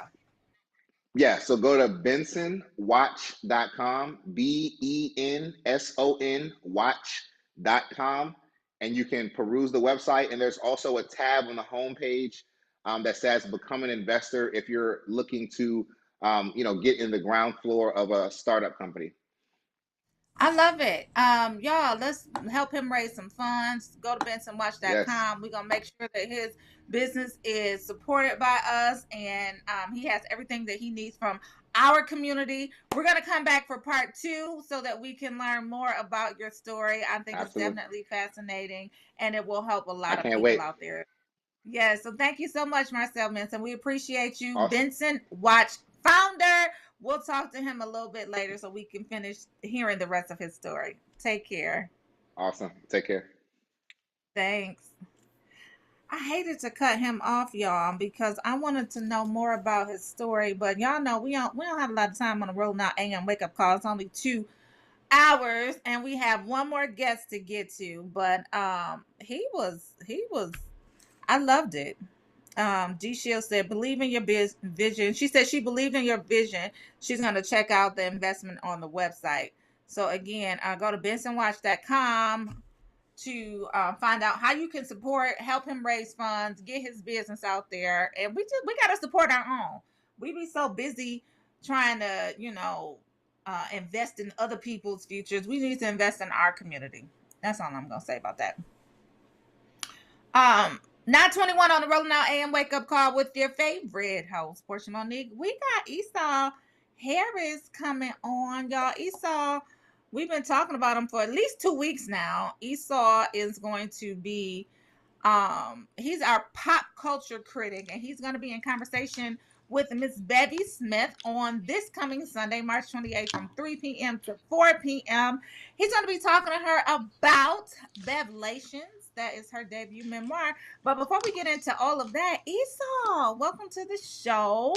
Please introduce yourself to our family. Of course, you're no stranger to us, but we want you to introduce yourself to our family on social media. And let's get into your history, too, about your journey in media. So, yes, welcome to the show. Please introduce yourself. Hi, Portia. How are you? Hey, wonderful. How are you? Thank you for having me. This is my debut Absolutely. on Rolling Out AM. Hell, So yes. fun fact, I have to tell you, you mentioned my long career in media. People who don't know, I'm a veteran journalist, been in editorial for like the past 10, 15 years, right? But I started my journey at Rolling Out. We know my that. Very first and job. we know this. Yes. Yeah. My very first job was at Rolling Out. Yeah, Munson Steed, the publisher of Rolling Out, he gave me my very first job, and I took it from there. So very happy to be here. It's like a full circle moment. Full circle moment. Welcome back. You know we love you here at Rolling Out. You're definitely a part of the family. You used to be editor-in-chief at Uptown Magazine. You Yes. attended Morehouse University, New York University graduate. Yes. And Yes. Listen, deputy editor of Morgan Stanley's exclusive luxury lifestyle magazine, Mosaic. You have a very storied journey in media. Please walk us Hmm. through some of this so that we can know who you are, where you come from, and then we're going to get into the Bevy Smith conversation a little later. But we want to know about you. Tell us all about you and your journey in media. So sure. So like I told you, I started at Rolling Out, but before that, I actually started my journey as a middle school teacher. Like the guy who was on before me. Yeah, he was a Uh-huh. teacher. So after I left Morehouse, went to NYU, decided I wanted to teach for a minute. After NYU, I studied at Oxford University in England. Then I came back to New York Yes, and decided England. I wanted to teach. Yeah. So I taught for two Yes. years in Atlanta. And and Mhm. so I thought like, it was great, enjoyed my kids, but I would sit in my classroom every day looking out the door, wondering like, okay, what am I doing with my life? There's a whole world out there. What am I doing in here? Loved it, but I knew it was something more for me. So I would tell my parents every day, like, I would complain to them, I would call them and tell them, oh, what am I doing? And I had dinner with my father one night, and my father told me, okay, Isol, what do you want to do? And I said, I want to write. And so he said, well, just write. And I'm saying to myself, it's not that easy. And so he says to me, yes, it is. So literally, I was in Atlanta on the street, saw Rolling Out, picked it up, and I looked and found the editor's name in the masthead. And I called, and she said, come and see me. Went down, reviewed 2 CDs. After that point, became her assistant, basically. Who was this? So I was from 3 to 7. It was a Anika Robertson. So I have to give her credit. Anika was Who was it? one of the main. Anika Robertson. Oh, okay. Okay. Yeah. Mhm. So this is in Rolling Out's early days. So Mhm. I became her assistant. So I would teach from 7 to 3, come to Rolling Out at 4, and then I would work until like 1 o'clock in the morning. I worked for free, basically as an intern, and then a year and a half later, Munson offered me the job, and I was the first editor in chief of Rolling Out after she left. All right. So after Do that. that, yeah. Mhm. So Rolling Out was my training ground, right? And so after that, I went on to become Mhm. a culture writer for People Magazine. Then I ended up moving to New York and became the editor in chief of Uptown Magazine. Which was like a really amazing part of my journey. And I know people remember Uptown. I like to say that Uptown was the years I was there. It was like a capsule of Black culture, Black life during the Obama era, right? And so Mhm. had Mhm. a lot of fun time. Covered so many different celebrities there. We had so many different amazing covers, and so it was great. And so I went from there, and I went to Surface Magazine, which is the art and architecture Mhm. magazine, and it was great. Had some really great times there. I became the director of strategic partnerships, right? And so I was working with American Express. Had so many different experiential marketing. We One of my favorite things about being there was I had a dinner in Paris during Paris Fashion Week with the legendary designer Azadine Alaya, and Kim Kardashian was a host. So I was able to do fun things like that. So my journey has been, it's been kind of crazy, but very good. So speaking of fun things, so they don't call you a pop Hmm. culture critic for no reason. You created a lot of spaces and series and Hmm. events and all of that, right? So you curated those, and I do want to get into the Bevy Smith one, but here's one Hmm. that was brought to my attention. You created the American Express Platinum Dinner Series, which featured music, Hmm. film, and art notables such as Zach Posen, legendary Damon, Ty Hunter, Emil Wilkenbent, Hmm. founder of Nader Son.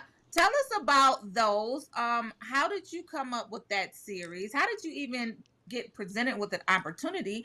And how did you come up with the series? And how did you execute? Like, what did those look like? And then what can we look forward to once the world opens back up when it comes to stuff like this? Because I know you're going to be around for a minute, so we need to do some of these too. Yes, we can't wait for the world to open back up, right?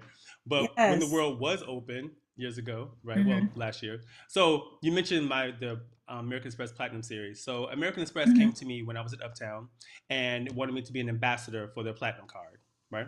And so during that time, so I went on, met with them. And so the kind of person that I am, while I was meeting with them during the breakfast dinner and with this team from American Express, and they're telling me about what the next year will bring because the program was only for a year, right? The ambassadorship program. I'm thinking to myself, what can I do with them? What can I create for them that'll make this last longer than a year, right? I'm thinking about creating a long-lasting collaboration relationship with them. So I did my year stint with them, but towards the end of that year, I went to them and with an idea to create like this dinner series, right, for them. So I went to all of my friends in New York who like Ty Hunter, legendary Damon, Marvette Brito, Mike Muse. They were some of the people who were at my very first dinner. And I basically went around to people who had like cultural capital, and they came and they really celebrated me, right? And so my very first one, I took the group, it was like 10 of us. I took them to Zach Posen's show during New York Fashion Week. And, we sat in first and second row. After that, we went to Scott Conant's private dinner suite in Soho. Scott Conant is a legendary chef, right? Had a great dinner. And at the end of the night, we had around 10 million, I think 12 million social impressions from that one dinner. And so American Express was blown away. And so that one year relationship turned into 4 years. Wow. Yes. So that sounds like amazing experiences. I would have loved to be involved when the world was open back then because it sounds like you guys just completely had a ball. So we can't wait for you to do stuff like that with us as well. Let's get into wait a minute. Producer TJ, just put this in. You got a book? You got a book about Nicki Minaj, hip hop moments for life. Let's talk about that. So years ago, when Nicki Minaj first came out, everyone was talking about her. Everyone was like, who's this new girl? She's rapping, she's kind of raunchy, everything. And so the funny thing is, I saw a book agent on Twitter, right? And she knew who I was. And so I reached out to her and I said, hey, are you looking for any new clients, like, for any new authors? And she said, yeah, what ideas do you have? And I met with her and she became my book agent. And so we were thinking about ideas and what to do, like, quick books to put out. And at that time, publishers were looking for fan books. And so I was having dinner with a friend of mine. Shout out to Keisha Hines. Love her. But we were having dinner and she said, well, Isolde. I know, right? She said, Isolde, what about Nicki Minaj? And I said, that's interesting. And I had just interviewed Nicki, right? And so we had a great interview. Yeah, we had a great interview. And at the time, people didn't really know that much about her. And so I told her, I said, when Nicki, everyone thinks that she want to be like Little Kim. Everyone thinks she want to do this, do that. But I see something a little different. I see something a little more. I said, when I think of you, people think that you're Martin. I see you more as Seinfeld, right? And so, so she was like, okay, you get me. And so took the idea to the publisher and they okayed it. And it came out in 2013. Yeah. And so it debuted in the top 5 of the music books on Amazon and it did really well. So it was the first mass market biography of Nicki Minaj. Listen, y'all, I told y'all he had a very storied career, and it's just impressive, right? So all of the things that you've got to do throughout your career, with all of these different companies, with all of these different celebrities, you over there living. I love it. And you live between Atlanta and New York still, so you over there doing your thing. Now let's get into this Bevy Smith conversation. Yes. So speaking of absolutely books, right? So Bevy Smith has her debut memoir, Bevelations. You guys are going to talk about it on Sunday, March 28th from 3 p.m. to 4 p.m. Eastern Standard Time. What can we expect from this Black Book Brunch? Okay, so excited about rolling out inaugural Black Book Brunch. When Munson came to me with the idea, we're talking about amplifying Black stories. And so I was like, well, our first book brunch, I was like, let's get Bevy. Now, Bevy Smith is an amazing media personality. She's an amazing media maven, right? And so I've known Bevy for years, met her like in the early aughts. she's been really supportive of my career in New York, and so I wanted to support her book, right?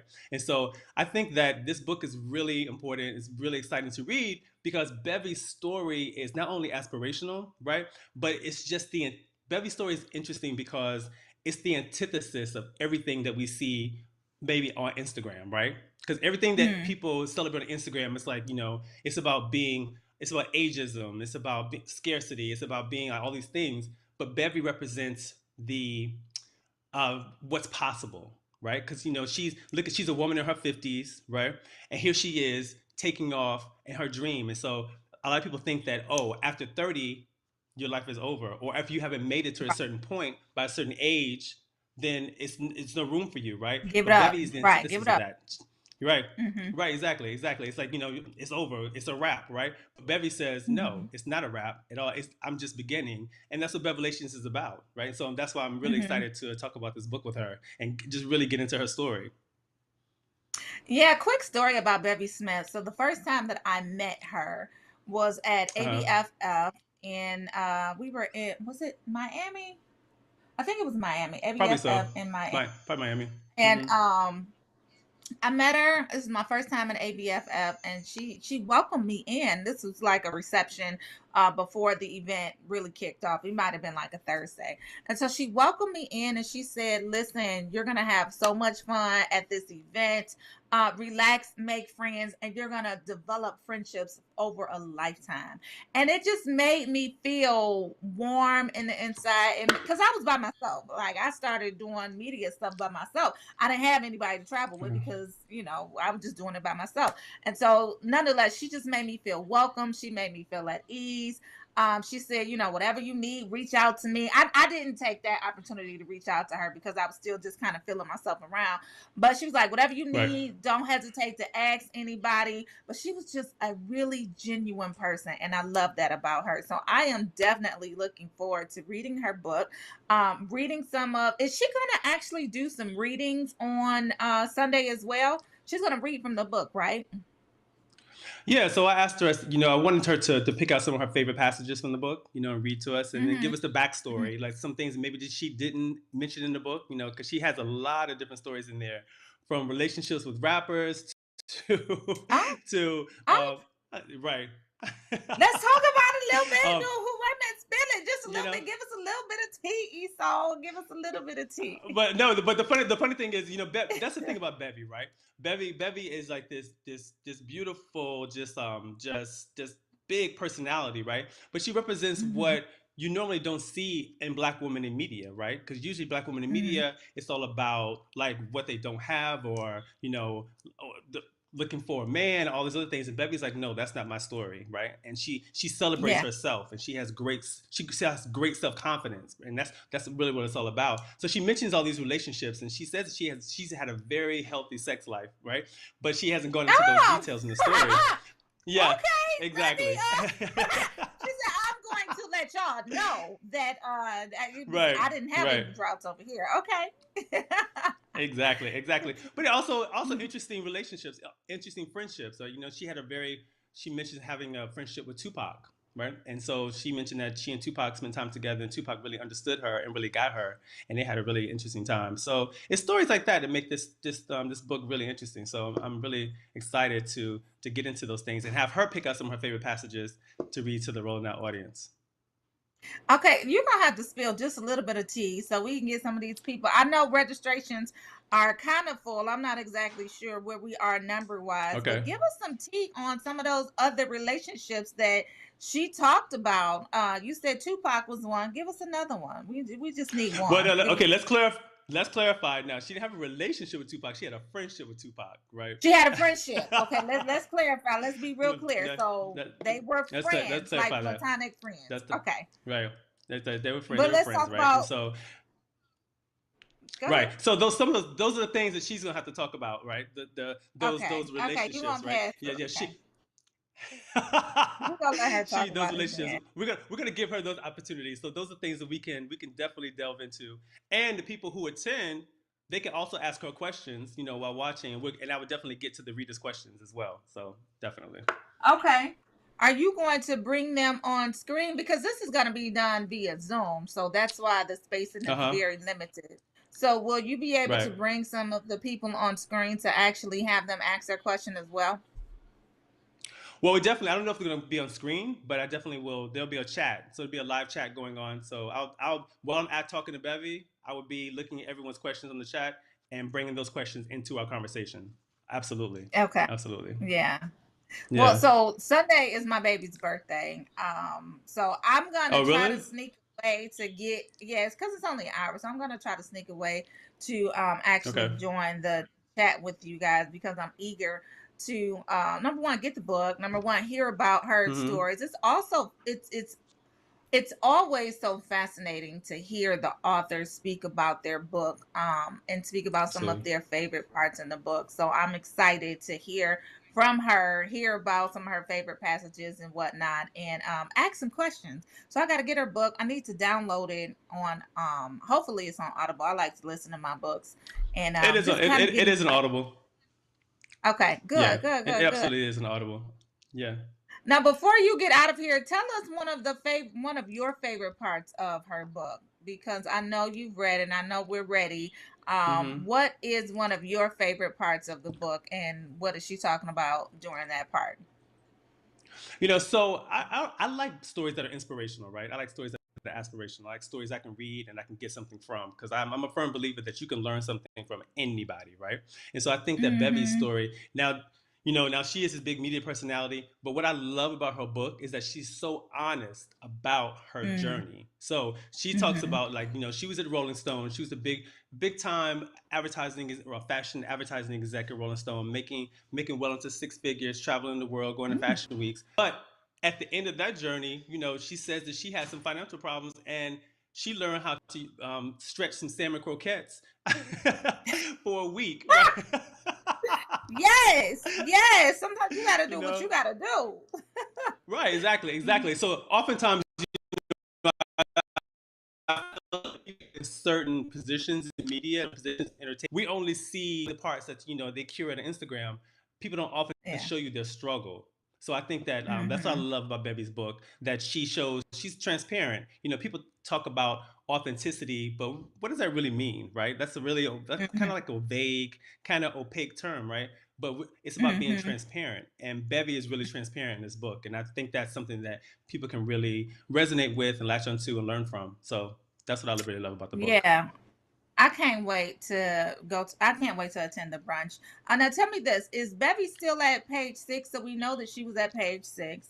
One of her Mm-hmm. co-hosts, Carlos Greer, we got a chance to talk to him a couple of years ago when page 6, the actual talk show The TV aired. So show. we got a chance Mm-hmm. to talk, the TV show aired. So we got a chance to talk to him, and everyone knows that page 6 is like similar to TMZ in terms of being a source of Mm-hmm. information and news, and Bevy Smith Mm-hmm. was an anchor Mm-hmm. on there as well. Is she still at page 6? I don't know. I don't think I don't think she's on page 6 anymore, with the Okay. TV show. But we'll definitely talk about Okay. that. But the interesting thing is, I'm glad you mentioned that, because the interesting thing is she talks about that in detail in her book, right? And she talks about the fact Mm-hmm. that Page 6 was a huge show, syndicated show. She's in everyone's living rooms across the country, right? And shout out to Mm-hmm. Carlos. Love Carlos Greer. Good friend of Hey, mine. Carlos. He's at People Magazine. Yeah, we both worked at People Magazine. But Bevy Mm-hmm. talks about Page 6 in the book and how she was brought the opportunity, but then she thought twice about it. She really didn't know if she wanted to take the job. Exactly. Okay. Because of what you just said. Yeah, because of what you just said, Page 6 is known for gossip. It's known for getting into people's private lives and service private lives, right? But Bevy Mm-hmm. built her relationships, she built her time in the industry on her relationships with celebrities, right? And so she had these dinners, and so she had like all these great firm foundation with celebrities, right? So she didn't know she should take that job because people would then think that she's now turned into gossip, and that would then Mm-hmm. threaten her this other Kind side of of her devalue her career. brand. So Mm-hmm. yeah, exactly. So she talks about that. So that's another good part of the book, right? She talks about having a strategy in your career. Every opportunity may not be a good opportunity. You have to think about the pros and the cons and the things that are going to work for you and not going to work for you. And that's Yeah. that's a great story. I love it. I'm here for it. Sunday, the Black Book Brunch, curated by our very own Yes. Esau Harris. Hopefully we'll get into some other stuff with you as well. But y'all go to rollingout.com/books to register right now. Absolutely. Rollingout.com/books to register right now. Esau Harris is gonna bring it with Bevy Smith. And we're going to have you back because we just love your energy and all of that. And you have, like I said, such a storied career. You travel a lot. Like, we need to know about your travels. You've been to 6 continents, over 100 countries. You're a global Yeah. citizen. We're going to have to figure out all of that good stuff and kind of like unravel who Esau is so we can get to know you a little better, because you're gonna be around for a minute, and we got to curate some of Okay. these dinner series too when the world Absolutely. opens back up too. So yes, Absolutely. definitely Absolutely. looking I would love to forward come back to and it. talk about Tell that. people. Absolutely. We got to have you back. Maybe on a regular basis. That's all I'm saying. But listen, tell people where they can follow you and your movement and keep up with you and all of the things that you're doing as you travel from Atlanta to New York. Sure. So everyone can follow me. All my social handles is at Isoul Harris, ISOULHARRIS. You know, Instagram, Twitter, Facebook, all those things. And yeah, I'm looking forward to getting back into things and starting with this brunch and getting to this conversation. And I hope everyone comes. It's going to be a good time. And let's go from there. Absolutely. Let's do it. I'll be there. We got 1 minute left. I want to know, where does your name derive from? Out of my entire life, I've never met an Isoul. And how do you pronounce it, Isoul? And what does it mean? Isoul. So interesting story. So my father named me. So he named me after a friend of his in Vietnam, and his name was Isoul Hussein Youssef, and he was from Afghanistan. He was a doctor from Afghanistan. So my name actually means it means Jesus in Arabic. Oh, I love it. Yeah. It's beautiful. Yeah. Yeah. And the funny thing is, Uh-oh. Did I we know. lose him? The funny thing is, years. Okay, you were breaking up a little bit. You said the funny thing was what? The funny thing is, I didn't know what my name meant for years. So when I was 12 years old, I went on vacation with my parents to Bermuda, and we were in this church on a Sunday, and the preacher at the church in Bermuda, he knew Arabic. And so when I told him my name, he said, "Oh." And so I have a very rare name, right? And so my parents, they have a very common name. My parents' name is John and Mary. So the preacher was like, you know how they introduce people when you're new to a church and they introduce them to the congregation? So the preacher was like, "Oh, we have Joseph, Mary, and Jesus here today." So That's hilarious, right? Okay. Yeah. So that's where my name came from. And you know, and actually, I met this girl from Afghanistan, and she told me that in Afghanistan, Isoul is a very common name. So there's lots of Isouls running around Afghanistan. Yeah, like I said, my entire life, I've never ran into another Isoul before, and that's rare that you just never heard of a name. So I didn't know if you had created it, if it was, given to you at birth, which of course you just confirmed that it was. Yeah, I love it. I know. A lot of people thought I made it up. Yeah. Thank you. Yeah. It's my real name. It's not a byline that was made up. It's my real name. Yeah, growing up, that's how they did me with Portia. They was like, "What's your real name?" My name is Portia. I'm like, don't do that. But nonetheless, thank you so much. Put some respect on my name, okay? But thank you so much for stopping by the Rolling Out AM Wake Up Call. Like I said, we're going to have to do this again, perhaps on a regular basis. But we are going to definitely check you out on the Black Book Brunch this coming Sunday, March 28th, 3 p.m. to 4 p.m. Eastern Standard Time with Bev Lations. It's her debut memoir. Isoul is going to have a conversation with her and just talk about her book. She's going to read some of the passages.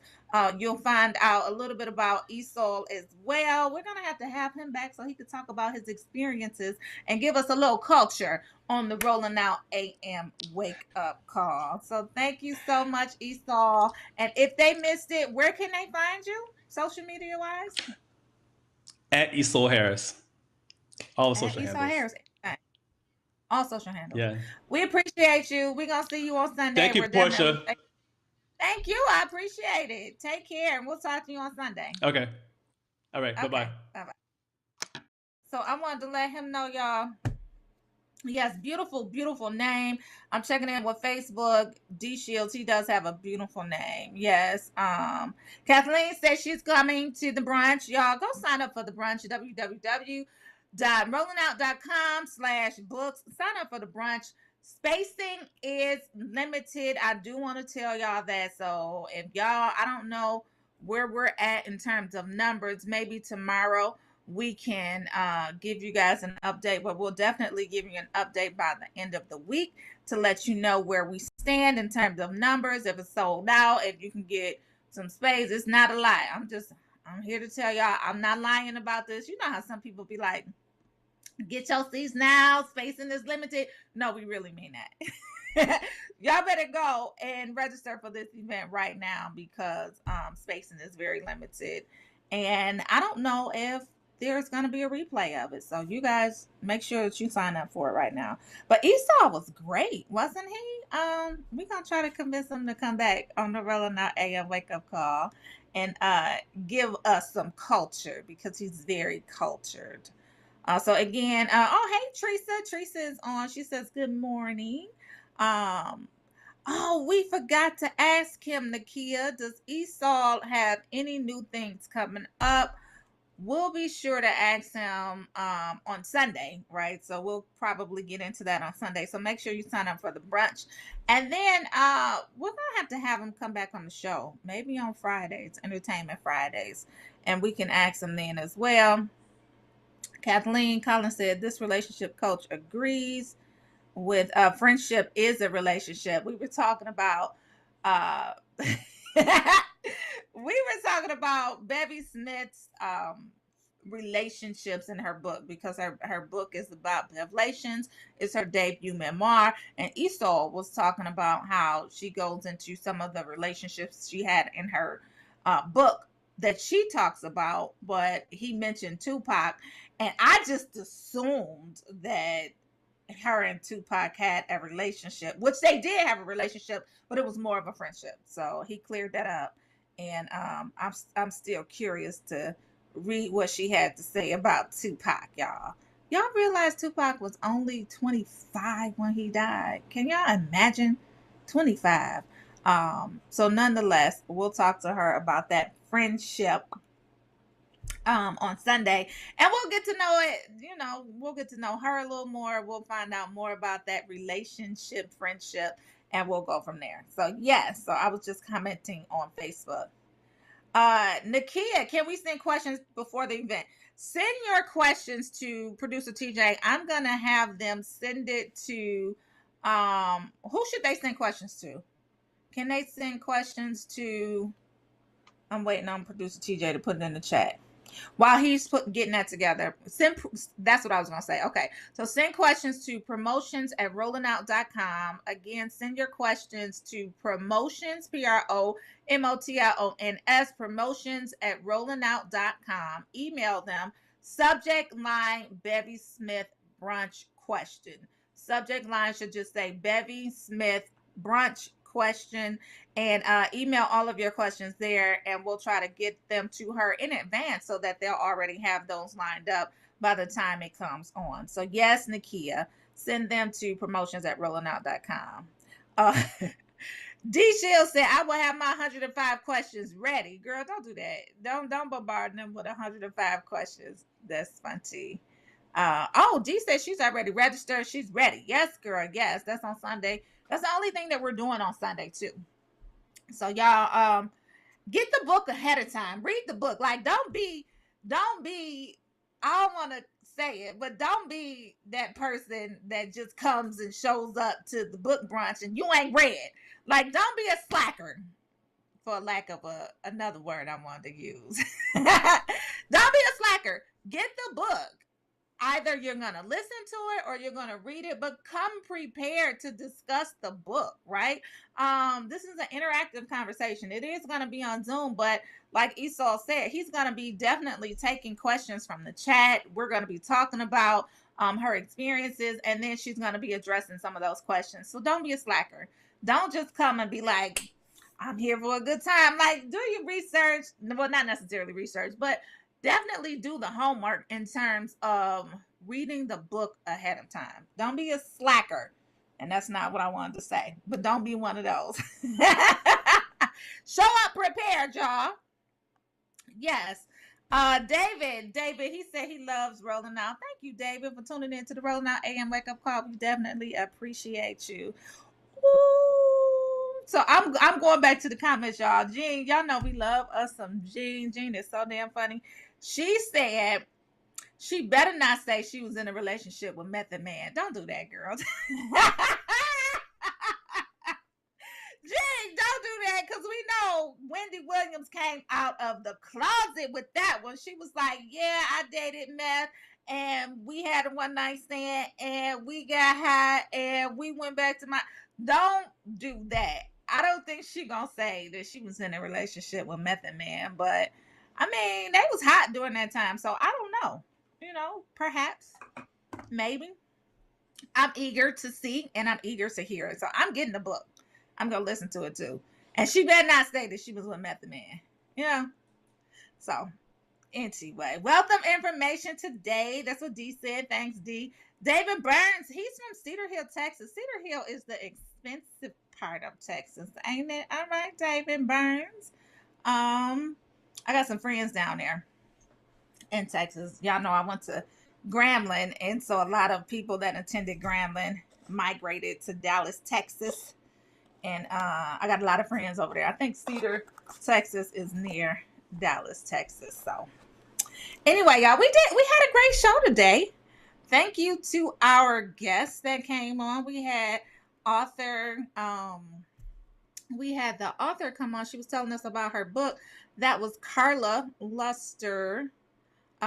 Davis Luster. She came on. She told us about her book. Y'all go check out her book. She's an author, a new author. She said her book was juicy. And if you paid attention, well, when you read it, she said pay attention because the characters have no names, but you'll still know who they are. So that's definitely different. I'm up to learning about getting into some fiction, somebody else's world. So let's check her book. Let's support her. And then we had Marcel Benson come on. He told us about his watch company. He's the founder of Benson Watches. He came on and he told us about it. We had to cut his story just a little bit short, so we're going to definitely have him back so he can tell us about the rest of his story. He was talking about the challenges of starting his business and some of the things that he had to overcome, like a girlfriend that left. Coincidentally, you know, it just kind of coincided with the time that he quit his job. I don't know what happened there, but that was a challenge that he had to overcome. And then he also had to overcome the challenge of getting taken by a manufacturer. They took $20,000 and just didn't deliver the product. So he also got into a little bit of self-sabotaging because he was figuring that, you know, the first lead that he had couldn't have been so easy. So he took himself on what he deemed as an unnecessary route to to find out what he had all along, which he should have just pursued from jump. So anyway, he told us about that. He's gonna come back, tell us about part 2 of his story and overcoming obstacles and challenges, and letting us know how we can also be owners in his business as well, because he is raising capital for his business right now.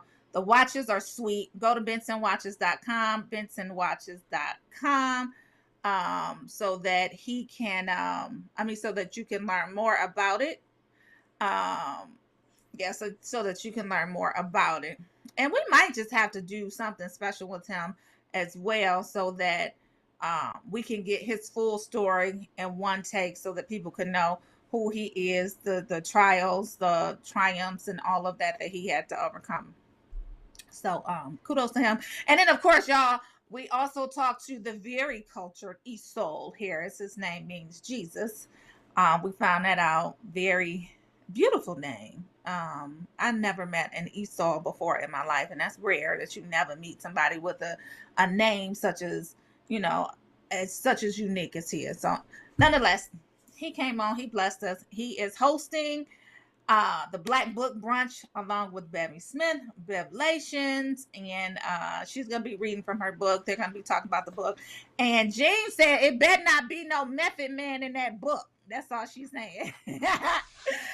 But we will definitely find out. What was that, TJ? I don't know what happened. Okay. I'm going back to Facebook before I get into positive thoughts. I got 2 minutes, y'all. So G's so crazy. Prayers up for Boulder, Colorado. 10 fatalities. God save us. David Burns said it's not that expensive in Cedar Hill. The apartments here are cheap. James said, David, you got a single uncle in Texas. She wants you to hook her up. Y'all so funny. And then Key Daddy. Hey Key Daddy, where you been? He said, good morning, lovely Portia. Love an intelligent woman who is about her biz. Too sexy. Thank you. All right. Okay, y'all. 9:58. Let's wrap.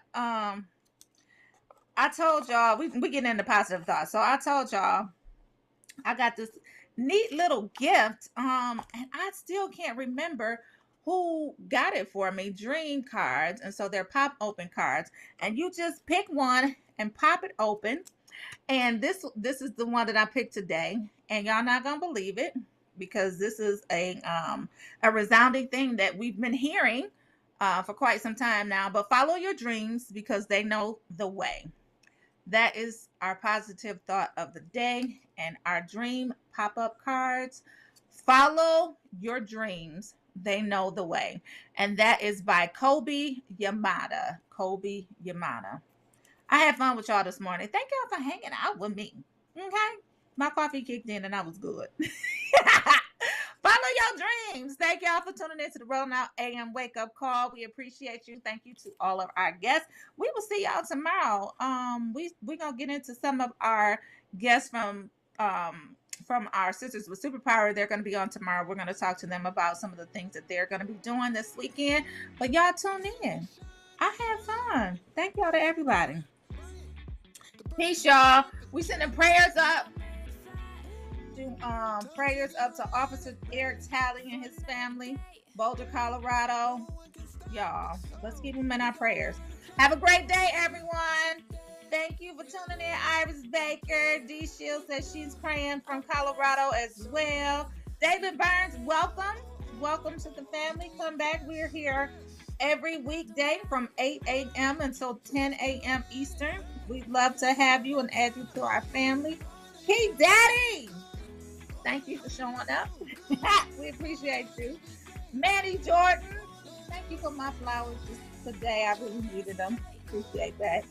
D. Shields, Kathleen Poland, Taru, stop coming for me. That's all I got to say. Everybody else, thank y'all. We appreciate y'all. Teresa, Jean Bracey, thank y'all. Thank you to our lovely guests. We'll see y'all tomorrow. Go follow me if y'all don't. I'm on social media, Portia Monique. I am Portia Monique on Instagram. I know I need to get my followers up and I need to post more. I'm working on that. We'll see y'all tomorrow though. Thank y'all for tuning in.